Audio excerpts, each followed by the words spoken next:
talk about some constituencies of parents, future students, current students. They would churn every 4 whatever years. Can you touch upon graduate and postgraduate efforts in these issues? There may be a generational disconnect between that 20, 30 something and that leaving, that high school you're trying to convert. This is why our jobs get harder and harder. I think we are trying to deal with people throughout the age range. Ed Sevilla and Kristen Diamich are both here from our alumni relations, and they're experts in alumni communications throughout the life cycle.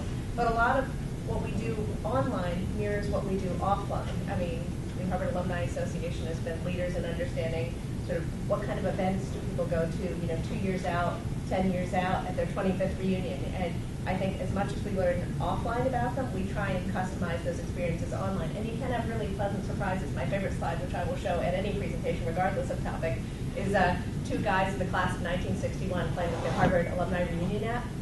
And this was not the target audience for which we developed the app. Of course, their stuff was on there. Of course, we're pleased to have them use it. But it was exciting to see people back for their 50th reunion as engaged with the app as people who are back for their 10th. That isn't a demographically holding fact for all alums, but it was a good reminder to me of we have to customize for age group, but we also have to realize that the entire world is moving toward this digital experience. And we can't think to the exclusion of, and actually on both sides of the equation, it is not only not true that old people don't get digital, it's also not true that all young people get digital. They may consume stuff in a different way, but I often get sent young folks to my office to work on something, and it's not their space.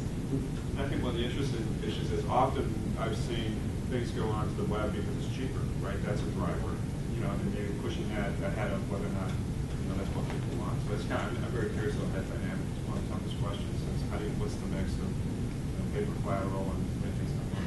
I think alumni are really the underappreciated audience so much. I really think a big push for us at Babson is the year ahead is advocacy marketing, and I think alumni are such strong. They're your strongest customers. I know we don't like to use the word customers in higher ed, but they really are your strongest customers, right? They went through it. They're your brand advocates.